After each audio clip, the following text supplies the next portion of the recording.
Comenzamos en esta noche con la carta de Judas, que es una advertencia, es una campana de alarma para que los cristianos que hemos alcanzado los fines de esta época podamos verdaderamente reconocer y discernir a los falsos maestros apóstatas.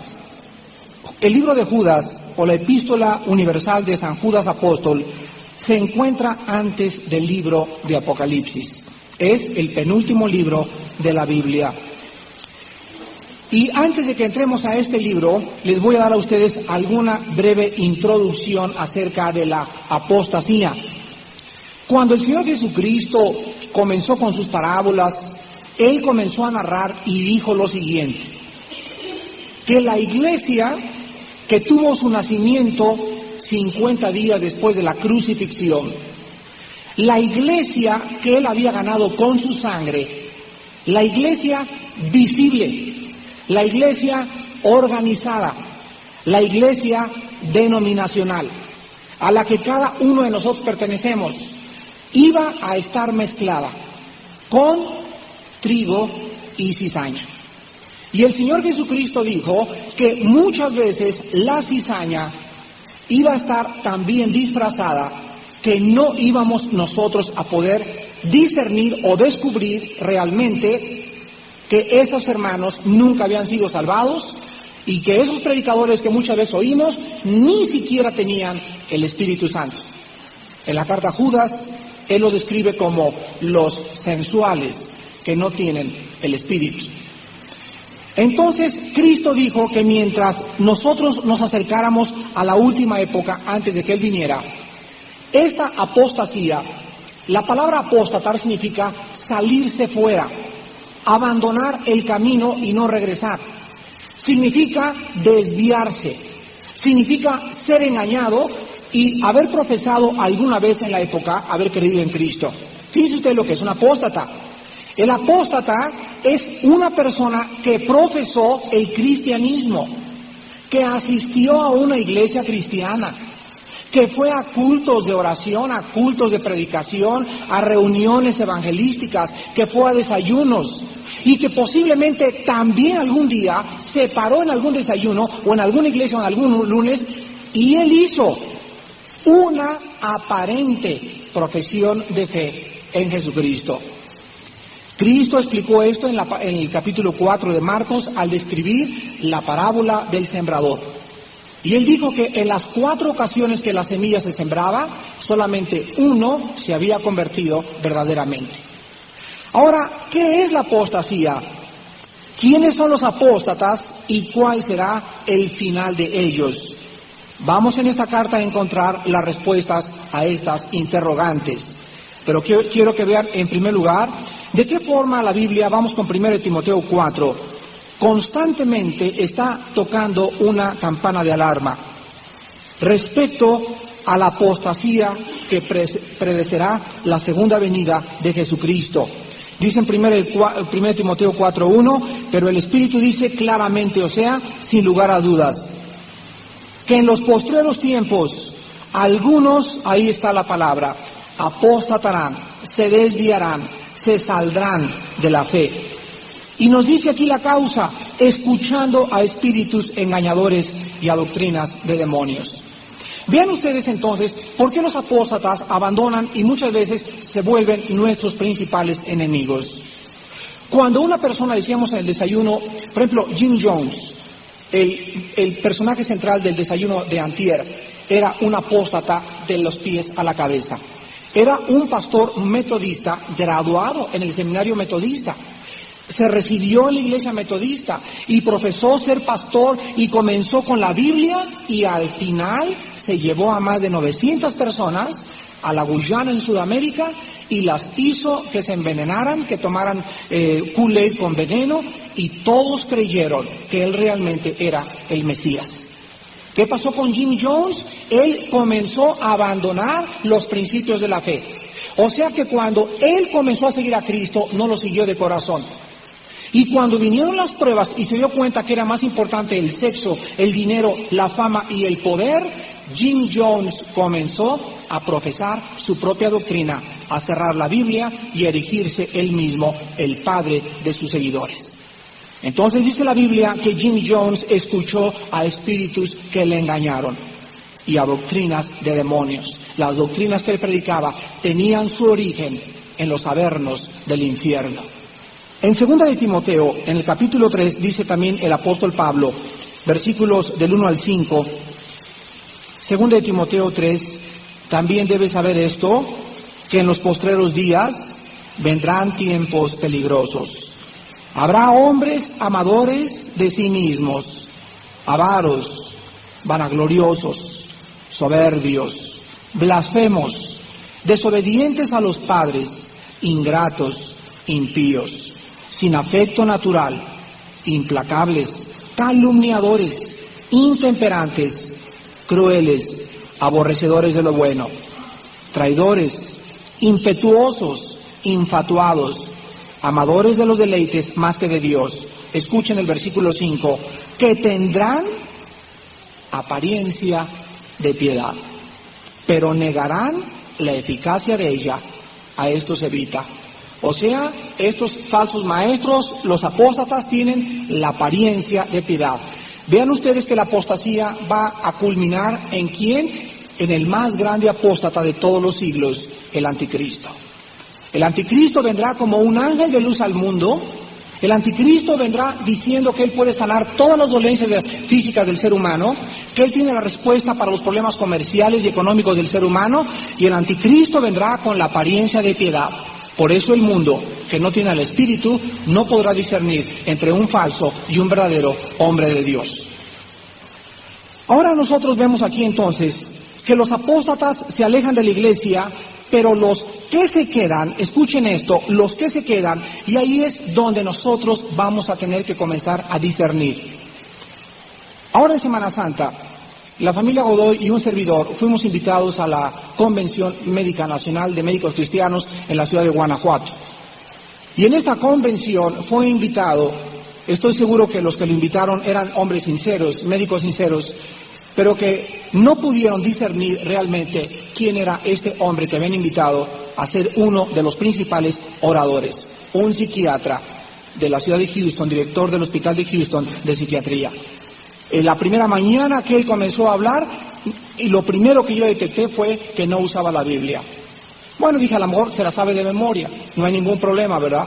Pero tampoco citó ningún versículo. Y en tercer lugar, no solamente no usó la Biblia, ni citó versículos, sino que la atacó. Pero fíjense ustedes, la atacó indirectamente, no directamente. Satanás, cuando se acercó con Eva, le dijo, con que Dios ha dicho. No le dijo, Dios no ha dicho, le sembró una duda para que ella dudara de la Biblia. Y este hombre comenzó a sembrar dudas entre los oyentes y a decir, la Biblia es como las manchas de Rorschach en la psicología, cada quien le da la interpretación que quiere. Al segundo día comenzó a decir cosas más sutiles y al tercer día se levantó una hermana psicóloga de Guadalajara y le dijo, oiga usted, ¿por qué en primer lugar está usted diciendo que usted puede seguir una terapia a una persona necesitada emocionalmente sin la Biblia y que la Biblia no es necesaria para poder curarla?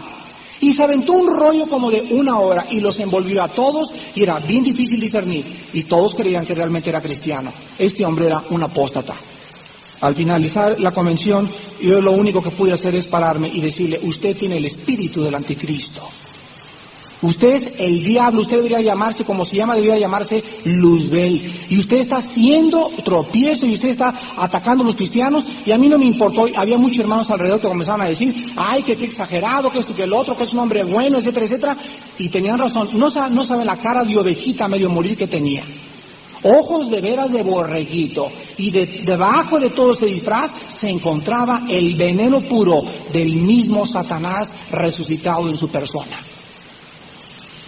La apostasía, hombres que tienen apariencia de piedad, y necesitamos discernir quién es quién en estos tiempos en que estamos viviendo.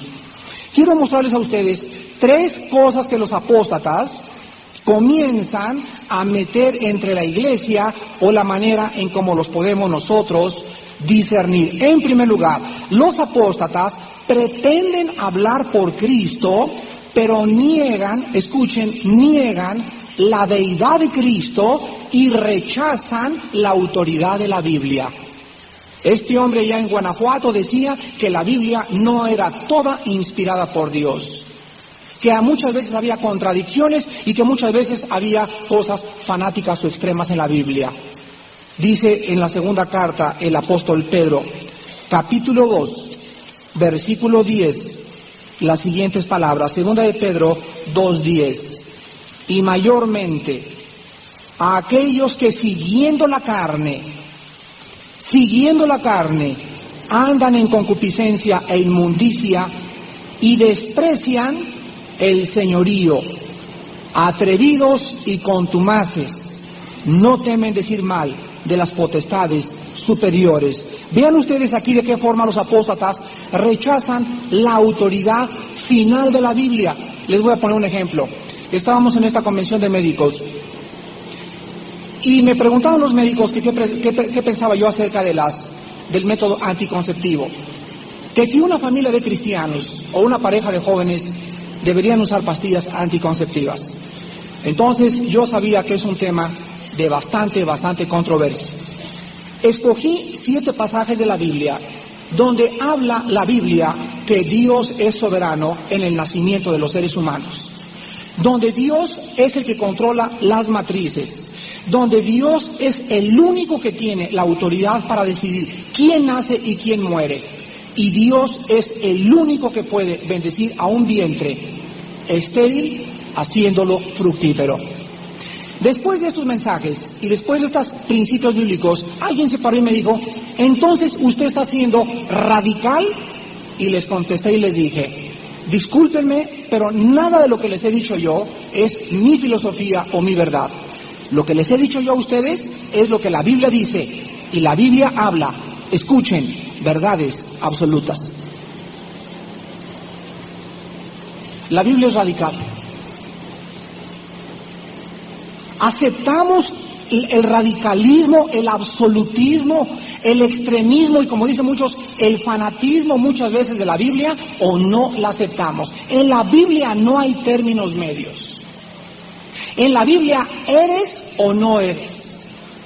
En la Biblia no hay purgatorio, no hay limbo, hay cielo o hay infierno. En la Biblia no eres cristiano y arde tu corazón por el Señor, o eres realmente hijo de los poderes del mal. No hay neutralidades, no hay tibiezas, no hay términos medios. La Biblia es radical. Cristo fue radical. El Señor Jesucristo nos habla verdades absolutas. Entonces los apóstatas van a tratar de quitarle a la Biblia su autoridad y minimizar su señorío. En segundo lugar, los apóstatas pretenden creer en la Biblia, pero niegan su inspiración, rechazan su autoridad y pervierten sus enseñanzas para acomodarlas a sus propias ideas. Segundo de Pedro, capítulo 3, del 15 al 17. Y tened entendido que la paciencia de nuestro Señor es para salvación, como también nuestro amado hermano Pablo, según la sabiduría que le ha sido dada, os ha escrito. Casi en todas sus epístolas, hablando en ellas de estas cosas, entre las cuales hay algunas difíciles de entender, las cuales los indoctos e inconstantes tuercen, como también las otras escrituras, para su propia perdición. ¿Quiénes son los que pervierten la Biblia? ¿Quiénes son los que la tuercen? ¿Quiénes son los que dicen, es que hay contradicciones en el Antiguo Testamento? Es que yo creo solamente en los evangelios. Aquí lo dice, los indoctos, o sea, los que no tienen conocimiento profundo de la palabra. Y número 2, los inconstantes, aquellos que no quieren someterse a una enseñanza sistemática de la palabra de Dios. ¿Cuántos de ustedes tienen 4 o 5 años en Cristo y crecen y de repente tienen preguntas de los incrédulos que no pueden contestar, y preguntas que los ponen a ustedes mismos a dudar? ¿Saben por qué? Por su inconstancia en el estudio bíblico. No puede ningún cristiano creer poder tener respuestas a los incrédulos cuando el cristiano no tiene una vida disciplinada, de estudiar precepto sobre precepto, tomar 2 o 3 estudios a la semana. No estamos jugando, hermanos, es la verdad. Si no hay una disciplina verdadera en el estudio de la palabra de Dios, nos vamos a convertir en inconstantes. Y algún día acabarás torciéndola, porque no la entiendes por tu falta de tiempo para estudiarla. Y en tercer lugar, los apóstatas pretenden servir a Dios, pero en realidad están sirviendo a sus propios intereses egoístas. Vean Romanos capítulo 16, del 17 al 18. O sea, a los apóstatas realmente les interesa nada más hacer dinero, hacerse ricos con el Evangelio, ser famosos, adquirir popularidad, fama, y no les importa a quién pisotean. Como decía un gran predicador, un falso maestro le gusta predicar y le gusta que lo oigan predicar, pero él no tiene tiempo de oír a la gente sus problemas. Entonces, un falso maestro le gusta predicar, pero él no tiene tiempo para que la gente le oiga. Pero él sí quiere que la gente le escuche a él. Realmente, estas personas, dice en Romanos 16, versículo del 17 al 18, os ruego, hermanos, que os fijéis en los que causan divisiones y tropiezos en contra de la doctrina que vosotros habéis aprendido, y que os apartéis de ellos, porque tales personas no sirven a nuestro Señor Jesucristo, sino a sus propios vientres, o sea, es el símbolo del placer del estómago, y con suaves palabras y lisonjas engañan los corazones de los ingenuos. Vemos entonces que lo que distingue a los apóstatas de otros maestros falsos de la Biblia es que los apóstatas, en resumen, claman ser cristianos. El apóstata no viene y dice, yo soy testigo de Jehová, yo soy mormón. No. ¿Saben ustedes cuál es el problema más grave de la apostasía? Que la apostasía está dentro de nosotros. Vean ustedes el libro de los Hechos, capítulo 20. Y esto es lo que hace peligroso la apostasía en las filas del cristianismo. La apostasía es una obra dentro de nosotros. Aquí está el peligro. La apostasía es una obra dentro de la iglesia. Aquí está el peligro. Lo repito por segunda vez. La guerra espiritual, amados hermanos, sería muy fácil si estuviera fuera de nosotros, en su mayor parte. Pero el problema está cuando hemos sido infiltrados. Imagínense que somos un pelotón y estamos haciendo el mapa de batalla, y yo soy el general y tengo a los coroneles, y de repente yo sé que uno de mis coroneles es un espía. Esto nos pone a temblar a todos, porque cualquier plan que tengamos se vendrá abajo. Y tenemos nosotros como prioridad tratar de buscar a aquel quien es traidor. En todas las guerras mundiales que han existido, a todos los espías los fusilaban, les condenaban a muerte. Nadie podía darse el lujo de ser un traidor a la patria. Pues ahora imagínense el hombre que siguió a Cristo 3 años, que los discípulos estaban tan convencidos que era cristiano, que le confiaron la bolsa del dinero. Y Judas era el tesorero de los discípulos. Y en la última noche el Señor Jesús dijo, aquel que moje el pan junto conmigo, ese es el que me va a entregar. Y todos, Padre, ¿seré yo? Señor, ¿seré yo? Y estaba tan disfrazado que cuando Judas remojó el pan y se salió, ni siquiera los ojos de nadie le siguieron. El mismo Señor Jesucristo fue infiltrado, y Él lo dijo, uno de ustedes es el diablo. Y así será también en cada iglesia de Jesucristo. Dicen los Hechos capítulo 20, del 28 al 32.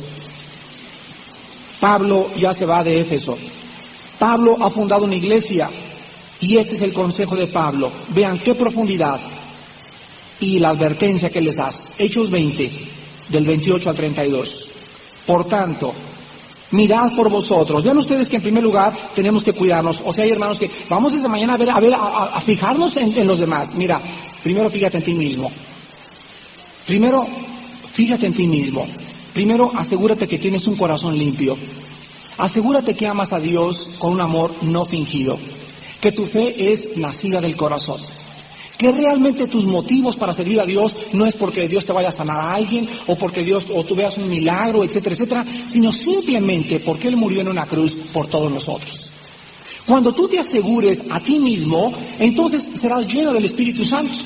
Y el Espíritu Santo te dirá a ti y discernirás realmente a los apóstatas. Pero tú no puedes discernir a un apóstata cuando en tu propia vida tienes una viga. Hay de ustedes cuando ven la paja en el ojo ajeno y no han visto la viga que tienen en el suyo. ¿Se acuerdan de esa frase de Cristo? Entonces comenzamos, mirad por vosotros, y después por todo el rebaño en que el Espíritu Santo os ha puesto por obispos para apacentar la iglesia del Señor, la cual Él ganó por su propia sangre. Porque yo sé, absolutamente seguro, sin duda alguna, Pablo sabía, yo sé. ¿Por qué lo sabía? Porque Cristo se lo había dicho. Yo sé que después de mi partida entrarán afuera, en medio de vosotros, lobos rapaces, que no perdonarán al rebaño. Y de vosotros mismos se levantarán hombres, de vosotros mismos, de entre sus propias filas, de sus propias iglesias, de sus propias organizaciones. Se levantarán hombres que hablen cosas perversas para, el propósito es arrastrar tras sí a los discípulos. Por tanto, velad. Acordándoos que por 3 años de noche y de día no he cesado de amonestar con lágrimas a cada uno. Y ahora, hermanos, os encomiendo a Dios y a la palabra de su gracia, que tiene poder para sobreedificaros y daros herencia con todos los santificados. Pablo se va a los Efesios y les dice adiós. Y los Efesios dicen, como muchos cristianos, mi pastor no nos alimenta. Y no tenemos buenos estudios en mi iglesia, y por eso no he crecido. Y aquí dice Pablo, los encomiendo, no dice a los pastores, no dice a los obispos. Pablo les dice a los cristianos de Éfeso, los encomiendo a la Biblia. Y si no tienes pastor y andas de viaje y no has tenido tiempo de ir a la iglesia, no tienes excusa. Porque aquí hay una palabra que se dice en el versículo 32, sobre edificar, o sea, edificar arriba. ¿Arriba de qué? Ya dijo Alán en su devocional, el fundamento es Cristo y nosotros tenemos que edificar arriba de ese fundamento. Y si no tienes pastor o no tienes maestro, tú puedes en tu casa disciplinarte para tener devocionales y estudiar la palabra de Dios. Entonces, la Biblia nos muestra claramente que esto es algo por lo cual nosotros debemos de vivir una vida de absoluta seguridad. Debemos de vivir sabiendo que entre nosotros se levantarán hombres perversos que al final y al cabo acabarán arrastrándote. Vayamos pues y comencemos con la carta de Judas. Veamos los primeros 3 versículos en esta noche. Y esta carta comienza con estas palabras. Judas, siervo de Jesucristo y hermano de Jacobo, a los llamados, santificados en Dios Padre y guardados en Jesucristo, misericordia y paz y amor os sean multiplicados. Amados. Y hasta ahí nos quedamos en esta noche. Quiero en primer lugar decirles a ustedes que en la Biblia hay 5 Judas. Hay 5 Judas. Y ustedes tienen que saber, en primer lugar, quién fue el que escribió esta carta, porque no fue Judas Iscariote, desde luego. El primer Judas que es Judas Iscariote, o sea, el que traicionó a Cristo. El segundo es Judas de Damasco, en Hechos 9:11. El tercero es Judas Barsabás, en Hechos 15:22. El cuarto es Judas Apóstol, en Juan 14:22, y encontramos el autor de esta carta, que fue hermano, hijo de la Virgen María. Claro que cuando ya nació Judas, ya no era virgen, desde luego, ¿verdad? El único que nació virginalmente fue el Hijo de Dios, Jesucristo. Pero Judas era hermano carnal de Jesucristo, en Mateo 13, del 55 al 56, y él es el que escribió esta carta. El hermano del Señor Jesucristo, ni más ni menos. Ahora quiero que vean ustedes que la carta comienza usando 4 frases para describir a los cristianos. Y es maravilloso porque cuando comencé a tratar de presentar esta carta y estudiar en ella, Vi que en la introducción se presentan 4 palabras para describir nada más con 4 palabras a los cristianos, y después toda la pintura y todo el retrato que sigue abajo es la descripción de los apóstatas. Entonces, los primeros 3 versículos de Judas describen a los cristianos, a los verdaderos cristianos, y la demás carta describe a los falsos apóstatas, a los cristianos disfrazados en nuestra iglesia. Y las 4 palabras que se usan son llamados, santificados, guardados y amados. Vean ustedes que en estas 4 palabras nosotros podemos ver toda la obra de Dios. Y vamos a ver brevemente el significado de cada una. En primer lugar, lo que se nos comienza llamando es a los llamados. ¿A quién se les escribió? A los llamados. Y veamos en primer lugar en el capítulo 8 de Romanos que todo el cristiano ha sido llamado, y después veremos cuál es el llamado que Dios nos ha hecho. Cristo dijo, antes de leer este pasaje, mis ovejas oyen mi voz.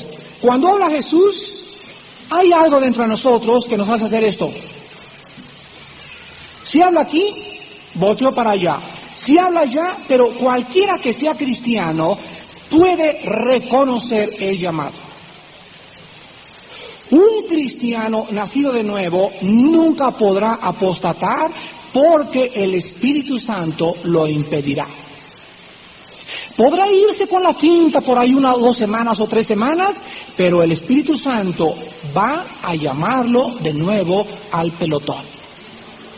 El apóstata, lo vimos en 1 Timoteo 4:1, escucha a espíritus engañadores.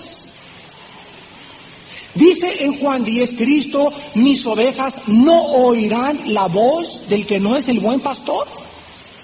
Entonces vean, en primer lugar, la seguridad que tenemos nosotros de que me dice Dios: Armando, el día que caigas por alguna herejía, el día que comiences a patinar y comiences a querérteme salir, ¿sabes una cosa? No solamente eres llamado, sino que también eres guardado. Y cuando analicemos esta palabra, vemos que la palabra guardado significa vigilados. Somos tan tontos y tan frágiles para abandonar el rebaño, y la promesa divina es, Filipenses 1:6, el que ha comenzado la obra, Él la tendrá que perfeccionar. Entonces vemos aquí en Romanos 8, del 28 al 30, Romanos 8, 28 al 30, el llamamiento, y dice: sabemos que a los que aman a Dios, todas las cosas les ayudan a bien. Esto es, a los que conforme a su propósito son llamados. Porque a los que antes conoció, también los predestinó para que fuesen hechos conforme a la imagen de su Hijo, para que Él sea el primogénito entre muchos hermanos. Y a los que predestinó, a estos también llamó. Y a los que llamó, a estos también justificó, y a los que justificó, a estos también glorificó. Vean ustedes que a los ojos de Dios, y de acuerdo a la doctrina sana de la Biblia, nosotros, a los ojos de Dios, ya estamos glorificados. Ya pertenece a nosotros, y la seguridad de que la glorificación, el día que se me entregue un cuerpo totalmente diferente, cuando el Espíritu Santo entra a mi vida, Él me da testimonio que soy hijo de Dios, y al entrar el Espíritu Santo derramado en mi corazón, Él me garantiza que yo soy de Dios, que me va a cuidar, que mis pecados han sido perdonados, que nunca me le voy a escapar a Dios, y que cuando yo muera me entregará un cuerpo glorificado, semejante al cuerpo de la gloria suya, cuando el Espíritu de Santidad lo levantó a los 3 días de entre los muertos. La glorificación ya nos pertenece. Por eso el cristiano no puede jamás apostatar. Ahora veamos nosotros en Lucas capítulo 14 que aun cuando Dios ha llamado a muchos, no todos han respondido este llamado. Vean de qué forma sistemática vamos a aprender las bases elementales del llamado de Dios, para que ahorita en la noche, antes de acabar la introducción a Judas, salgamos con la absoluta seguridad de lo que dice el Salmo 23. Ciertamente, sin lugar a dudas, el bien y la misericordia te seguirán todos los días de tu vida, y en la casa de Jehová moraremos por largos días. Bendita promesa de que esa salvación que nos ha dado Dios jamás podrá irse de nosotros, ni escaparse de nosotros, porque es algo que Él nos ha regalado. Dice aquí en Lucas 14, del 16 al 24, en una parábola, ilustra por qué muchos, aunque fueron llamados, no quisieron, y vamos a ver nosotros más adelante, a resistir el llamado. Entonces Jesús le dijo, Lucas 14, versículo 16, un hombre hizo una gran cena y convidó a muchos. A la hora de la cena envió a su siervo a decir a los convidados, venid, que ya todo está preparado. Y todos a una comenzaron a excusarse. El primero dijo, he comprado una hacienda y necesito ir a verla, te ruego que me excuses. Otro dijo, he comprado 5 yuntas de bueyes y voy a probarlos, te ruego que me excuses. Y otro dijo, acabo de casarme y por tanto no puedo ir.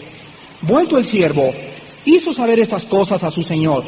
Entonces, enojado, el padre de familia dijo a su siervo, ve pronto por las plazas y las calles de la ciudad y trae acá a los pobres, los mancos, los cojos y los ciegos. Y dijo el siervo, Señor, se ha hecho como mandaste y aún hay lugar. Dijo el Señor al siervo, ve por los caminos y por los vallados y fuérzalos a entrar para que se llene mi casa, porque os digo que a ninguno de aquellos hombres que fueron convidados gustará mi cena. Este sábado pasado en el desayuno, cuando nos levantamos y abrimos este libro, ¿qué estamos haciendo? Estamos invitando a la gente a venir. Vengan los que tengan sed. Hay perdón en Cristo. Miren ustedes que el engaño es real. Vengan, pero muchos no. Se paran el desayuno, ¿verdad, mi amante? Mis negocios, mis licorerías. No, otro día. Está muy bonito como habla el Señor, pero otro día. Y comienzan a excusarse todos y rechazan a Cristo. Y dice la Biblia aquí quiénes son los que realmente vienen al llamado. Y vean ustedes las frases que el Espíritu Santo usa en el versículo 21. Los pobres, los mancos, los cojos y los ciegos. Escúchenme muy bien. El llamado de Dios, desgraciadamente, es respondido por los que sienten necesidad de Él. Por eso Cristo dijo, es más fácil que entre un camello por el ojo de una aguja que un rico al reino de Dios. ¿Cuál es su problema? Sus excusas. Una persona que no necesita a Dios, que tiene toda su vida satisfecha, que tiene las cenas llenas, que tiene cuenta en el banco, no tiene necesidad de Dios. ¿Cómo puede una persona venir así hasta que se dé cuenta que es un pobre, miserable, desventurado y ciego y desnudo delante de Dios, y que de qué le sirve ganar el mundo si pierde su alma? Entonces, este llamado de Dios al mundo, no todos han respondido, pero vean ustedes en esta noche que los que hemos respondido al llamado, tenemos 4 características. Y ahorita vas a saber si tú realmente eres llamado y has respondido al llamado. Ahorita lo vas a saber. Número 1, dice en 1 Corintios 1:9, fiel es Dios el cual nos ha llamado a la comunión con su Hijo Jesucristo. En primer lugar, los llamados. Los que le han dicho, sí Señor, pero no de la boca para afuera. Los que le han dicho, Señor, te entrego mi corazón. Esos tienen comunicación con Cristo. Esos leen la Biblia a diario. Esos tienen hambre y sed de justicia. Esos tienen ganas de venir los lunes al estudio y cuando la palabra es predicada sienten un bálsamo a su alma, sienten que se fortalece su espíritu, sienten esa comunión, saben que Jesús es vivo, saben que Él resucitó de los muertos. Esos tienen comunión con Cristo.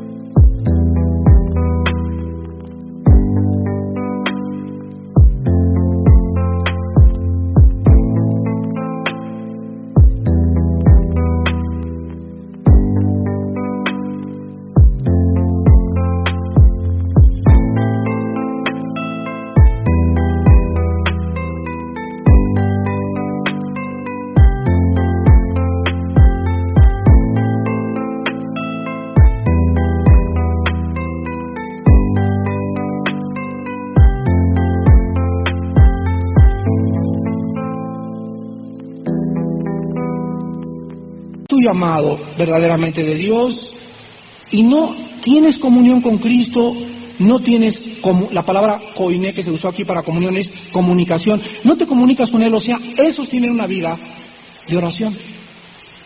Dios nos llamó a la comunión, a comunicarnos con Jesucristo, a hablarle, y por eso Cristo dice, mis queridos hijos, la vida cristiana es igualita al matrimonio.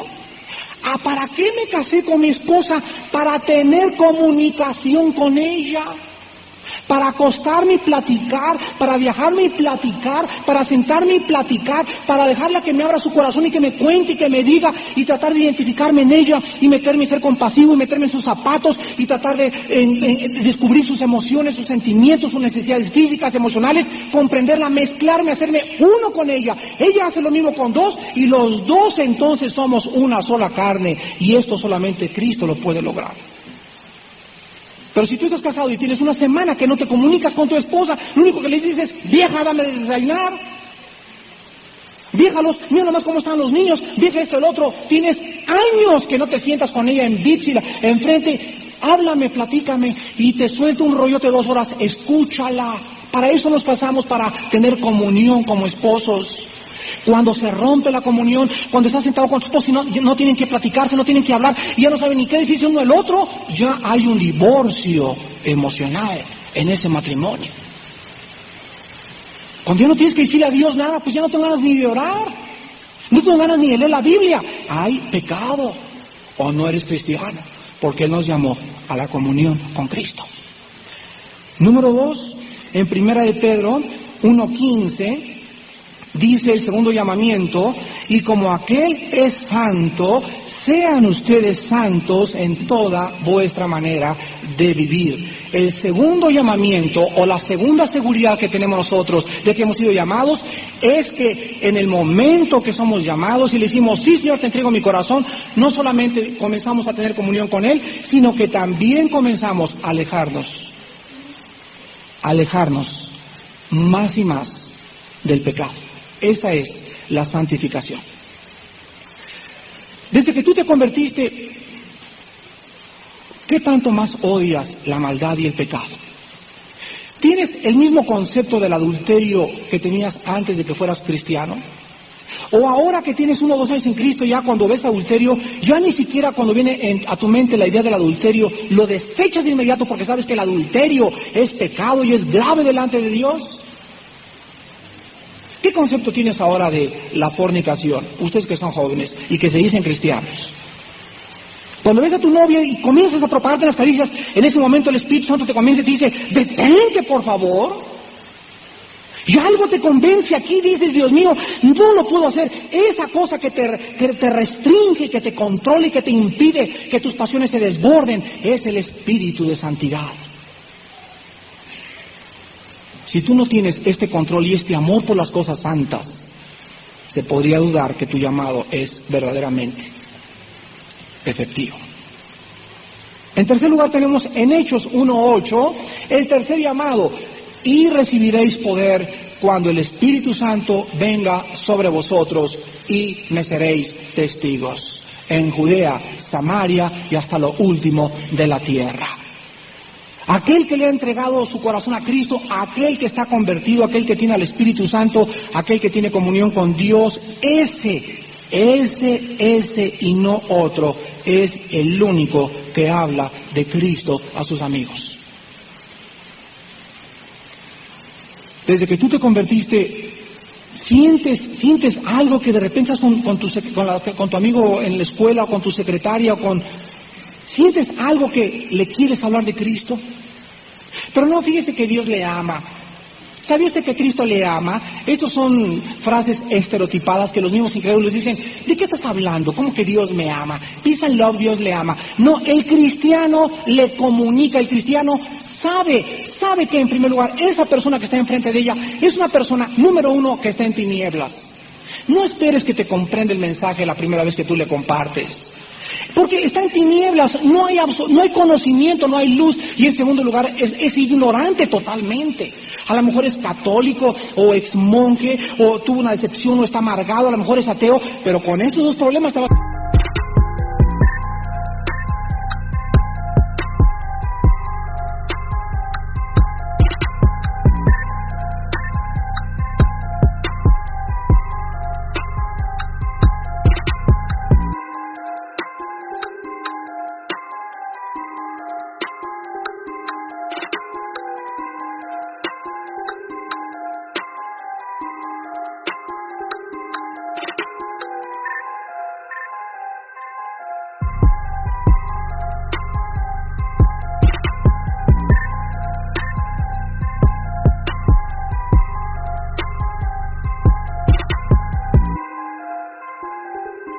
enfrentar con la ignorancia y las tinieblas.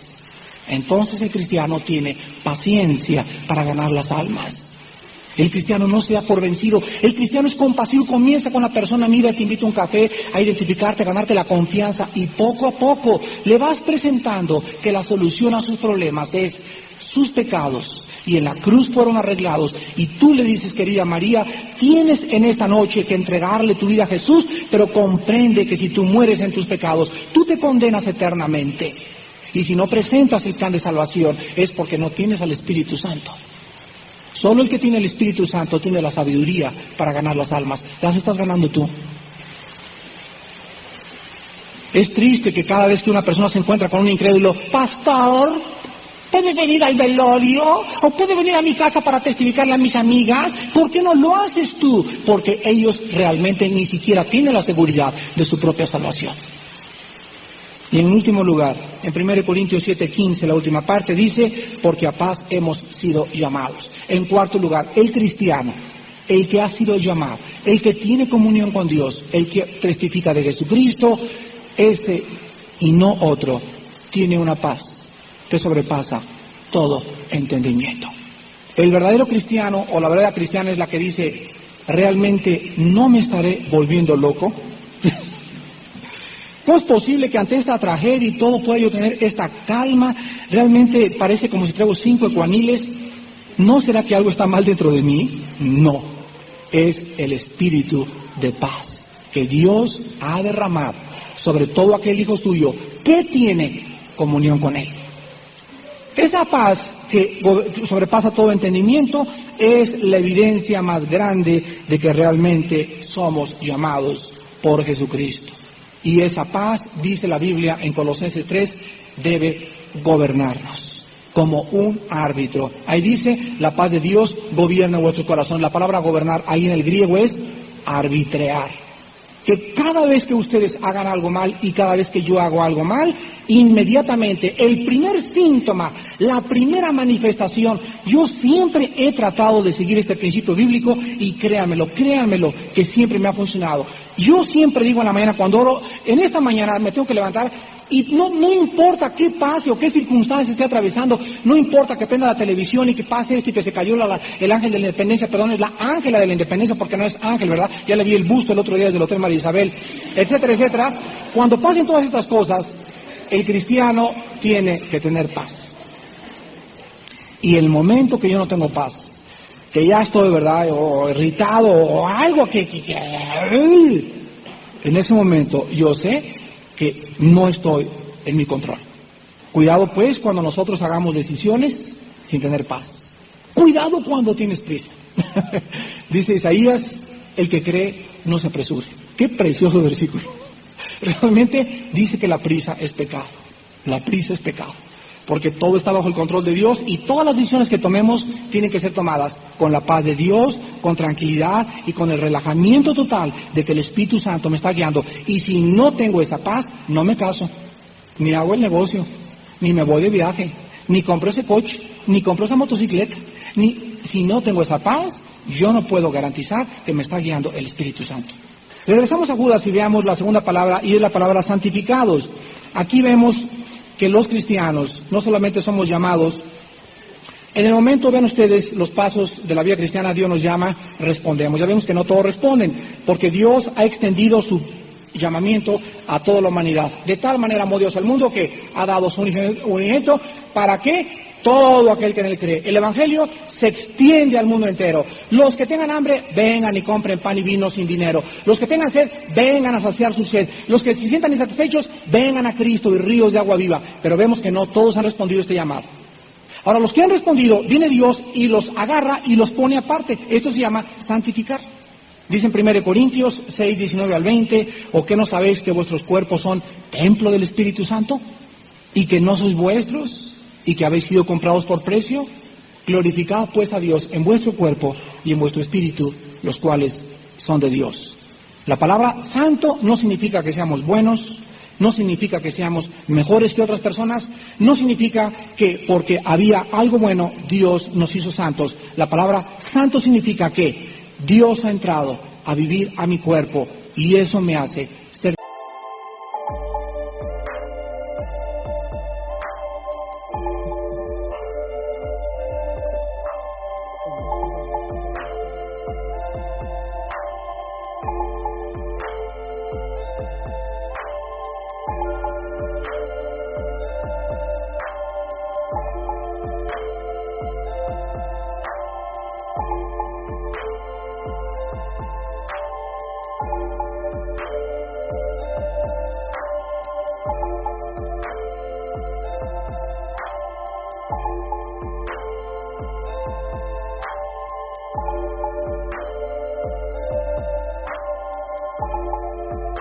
diferente de los demás.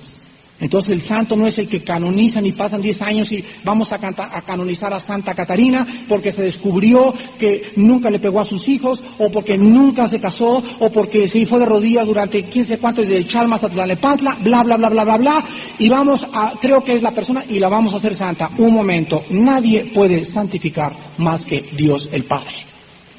En tercer lugar tenemos guardados, la palabra guardados. Y esto significa que aquí se usó la palabra griega tereo, y significa vigilados.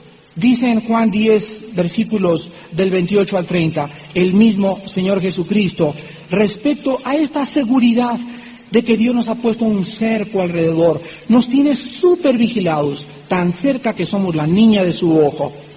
Dice Juan 10, del 28 al 30, yo les doy vida eterna, y no perecerán jamás, ni nadie las arrebatará. ¿En dónde estamos los cristianos? ¿En dónde estamos los cristianos? En la mano del Dios El Shaddai. Dice que estamos en su mano, y esto nos habla de protección. Hijitos, dice 1 Juan 2, el maligno no los puede tocar. Aleluya. Porque ni la tribulación, ni la espada, ni el hambre, ni los demonios, ni Drácula, ni el anticristo, ni el enchamucado, ni nada nos podrá separar, ni el infierno, ni los ángeles, ni los arcángeles, ni nada que pase del amor de Dios en Cristo Jesús. Qué maravilloso levantarse en la mañana y saber esto. Padre Santo, en esta mañana me levanto y soy guardado por ti, por tu poder. Nadie en este momento me puede tocar, ningún camión me puede atropellar, nadie me puede tocar si no es por tu santa voluntad. Me siento seguro en ti. Entonces, ¿por qué tenéis miedo? Tenemos en último lugar la palabra amados. Aquí el tiempo del verbo está en perfecto participio en el original griego y significa, fíjense ustedes, cuando dice amados en el versículo 3 de Judas, significa en el perfecto participio que Dios nos ha amado, escuchen, que Dios nos ha amado en un tiempo pasado, en la cruz con resultados continuos, indica algo que no puede ser cambiado. El amor del ser humano es, si me amas te amo, si no me amas no te amo, o si me haces me la pagas, o a lo mejor si me la haces y te vas con otra, mi chencho, pasarán 6 años, pero aquí traeré mi espinita, aquí la traigo guardadita, y siempre traeré algo de amargura. El amor del ser humano no es perfecto, pero ¿saben una cosa? Dice en Jeremías 31:3, con amor eterno les he amado.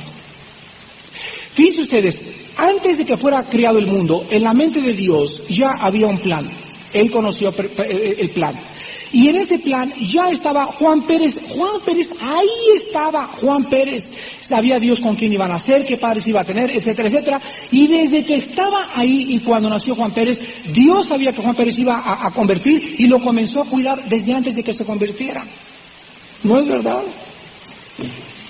Yo pienso y veo mi vida antes de ser cristiano y digo, Dios mío, solo tú me pudiste haber librado de lo que me libraste. Y me doy cuenta que ya estaba yo formando parte del plan de Dios.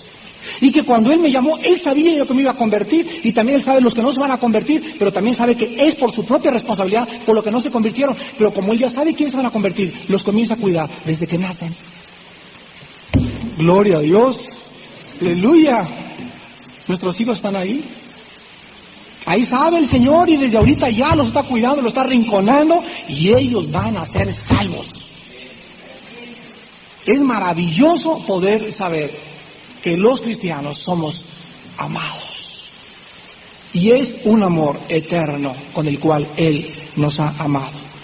Entonces, en contraste con los apóstatas, los cristianos somos llamados, preservados por el poder de Dios, santificados por su Espíritu y amados por las 3 personas de la Trinidad desde todos los tiempos de la eternidad.